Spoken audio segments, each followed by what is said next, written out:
പുതിയൊരു അധ്യയന വർഷം എല്ലാവരും ഒരുപാട് സ്വപ്നങ്ങളുമായിട്ട് വീണ്ടും സ്കൂളുകളിലേക്ക് അല്ലേ? എങ്ങനെയുണ്ടായിരുന്നു നിങ്ങളുടെയൊക്കെ പ്രവേശനോത്സവം? അടിപൊളിയായിട്ട് സ്കൂളുകളിലൊക്കെ ആഘോഷിച്ചു എന്ന് വിചാരിക്കുന്നു. ഇനി ഇതാ വീണ്ടും നിങ്ങൾ നന്നായിട്ട് പഠിക്കാൻ വേണ്ടി പോവാണ്. ഒരുപാട് മക്കൾക്ക് കുറേയൊക്കെ ടെൻഷനുകൾ ഈ സ്കൂൾ തുറക്കുന്ന സമയത്ത് ഉണ്ടാവാറുണ്ടല്ലേ? എല്ലാവരെയും പോലെ എനിക്കും നല്ലപോലെ പഠിക്കാൻ വേണ്ടി പറ്റുമോ?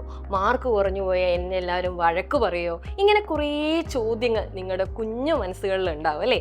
ഇതിനൊക്കെയുള്ള ഒരു സൊല്യൂഷനുമായിട്ടാണ് ടീച്ചർ ഇന്ന് വന്നിരിക്കുന്നത്. നിങ്ങൾ എപ്പോഴും മാർക്ക് കുറഞ്ഞു പോകുമ്പോൾ അല്ലേ, നിങ്ങൾ തൊട്ടപ്പുറത്തുള്ള നിങ്ങളുടെ കൂട്ടുകാരനെയോ കൂട്ടുകാരിയോ ഒക്കെ ആയിരിക്കും ആലോചിക്കുന്നുണ്ടാവുക. അവൾക്ക് നല്ല മാർക്കുണ്ടല്ലോ, അവന് നല്ല മാർക്കുണ്ടല്ലോ, എനിക്ക് എന്താ പഠിക്കാൻ പറ്റാത്തത്, എനിക്ക് ബുദ്ധി ഇല്ലാത്തത് കൊണ്ടാണോ? ഇങ്ങനെ കുറേ ഡൗട്ടുകൾ ആദ്യം നിങ്ങളുടെ ഉള്ളിലേക്ക് ഉണ്ടാവും അല്ലേ? ഇത് ചെറിയ ക്ലാസ് മുതലേ നിങ്ങൾ ശീലിച്ച് വരുന്നുണ്ട്. നിങ്ങളുടെ ചുറ്റുമുള്ള ആളുകളും ചിലപ്പോൾ നിങ്ങളോട് പറയുന്നുണ്ടാവും അല്ലേ, നിന്റെ കൂട്ടുകാരിക്ക് ഇത്ര മാർക്കുണ്ടല്ലോ, നിന്റെ കൂട്ടുകാരന് ഇത്ര മാർക്കുണ്ടല്ലോ, നിനക്ക് എന്താ ഇല്ലാത്തതെന്ന്. അപ്പം നിങ്ങൾക്ക് തന്നെ തോന്നിയിട്ടുണ്ടാവും ഞാൻ അയാളെക്കാൾ കുറച്ച് താഴെയാണോ എന്നുള്ളത്. ഇങ്ങനെ കുറേ സെൽഫ് ഡൗട്ടുകൾ നിങ്ങളുടെ കുഞ്ഞു മനസ്സുകളിൽ ഇപ്പം തന്നെ കയറി കൂടിയിട്ടുണ്ടാവും അല്ലേ? പുതിയ അധ്യയന വർഷത്തിൽ മിസ്സിന് ആദ്യം പറയാനുള്ളത്, നിങ്ങൾ ഈ ഒരു ചിന്താഗതി ആദ്യം ഒന്ന് എടുത്തു മാറ്റാം. നിങ്ങൾക്കറിയാലോ ഈ ലോകത്ത് എത്ര കോടിക്കണക്കിന് മനുഷ്യന്മാരുണ്ട് എന്നുള്ളത്. ഇതിൽ ഏതെങ്കിലും ഒരാൾക്ക് ഒരേപോലുള്ള മുഖമുള്ളതായിട്ടോ നിങ്ങൾ ശ്രദ്ധിച്ചിട്ടുണ്ടോ? പോട്ടെ, കാണാനൊക്കെ ഏകദേശം ഒരുപോലെ ഉണ്ടാവും. എന്നാലും നമ്മുടെ ഈ തമ്പ് ഇംപ്രഷനെ കുറിച്ച് നിങ്ങൾ കേട്ടിട്ടുണ്ടാവുമല്ലോ. ഈ തമ്പ് ഇംപ്രഷൻ ഇത്രയും കോടിക്കണക്കിന് ആളുകൾ ഉണ്ടായിട്ട് പോലും ഒരാൾക്കും ഒരുപോലെയല്ല ഉള്ളത്. അപ്പൊ അതിനർത്ഥം അല്ലേ, നമുക്ക് എങ്ങനെയെങ്കിലും മറ്റൊരാളെ പോലെ ആവാനാവുമോ? ഇല്ല, നമ്മൾ ഓരോരുത്തരും വ്യത്യസ്തരാണ്. ഓരോരുത്തരും യുണീക്ക് ആയിട്ടുള്ള ഒരു അത്ഭുതമായിട്ടുള്ള ആളുകളാണ്. നിങ്ങൾ വിചാരിക്കുന്നതിലും എത്രയോ വലുതാണ് നിങ്ങളുടെ ഉള്ളിലുള്ള കഴിവുകൾ എന്നുള്ളത്. അതുകൊണ്ട് തന്നെ മറ്റൊരാളുമായിട്ട് നമ്മളെ താരതമ്യം ചെയ്യുന്നതുകൊണ്ട് എന്തെങ്കിലും ഒരു കാര്യമുണ്ടോ? ഇല്ല.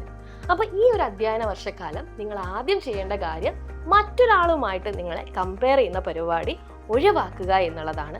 പക്ഷേ നിങ്ങൾ കോമ്പീറ്റ് ചെയ്യണം. പക്ഷെ അത് അപ്പുറത്തിരിക്കുന്ന കൂട്ടുകാരനോടല്ല, നിങ്ങളോട് തന്നെ. ഈ ഒരു അധ്യയന വർഷത്തിന്റെ തുടക്കം മുതൽ ഒട്ടനവധി എക്സാമുകൾ നിങ്ങൾക്കുണ്ടാവും.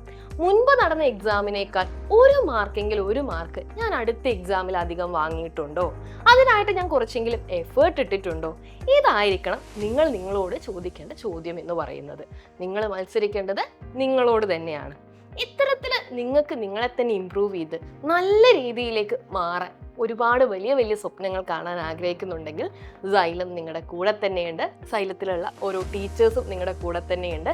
നിങ്ങൾക്ക് എത്ര ബുദ്ധിമുട്ടുള്ള പാഠഭാഗങ്ങളായിക്കോട്ടെ നിങ്ങൾക്ക് മനസ്സിലാവുന്ന രീതിയിൽ വീണ്ടും വീണ്ടും ആവർത്തിച്ച് പറഞ്ഞു തരാനും, സംശയമുള്ള ഭാഗങ്ങൾ നിങ്ങളെ ചോദ്യം ചെയ്യാതെ കേട്ടിരിക്കാനും, നിങ്ങൾക്ക് മനസ്സിലാവുന്ന രീതിയിൽ അത് പറഞ്ഞു തരാനും സൈലത്തിൽ ഒട്ടനവധി ടീച്ചേഴ്സും കൂടെയുണ്ട്.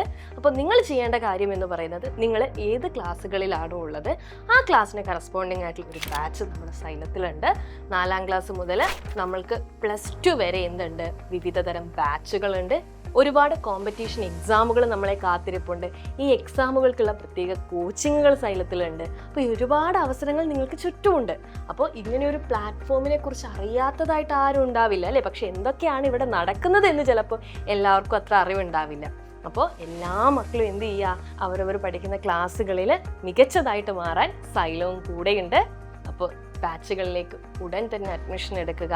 മത്സരിക്കുന്നത് തന്നോട് തന്നെയാണെന്ന് ഉറപ്പാക്കുക. അടിപൊളിയായിട്ട് പഠിക്കുക.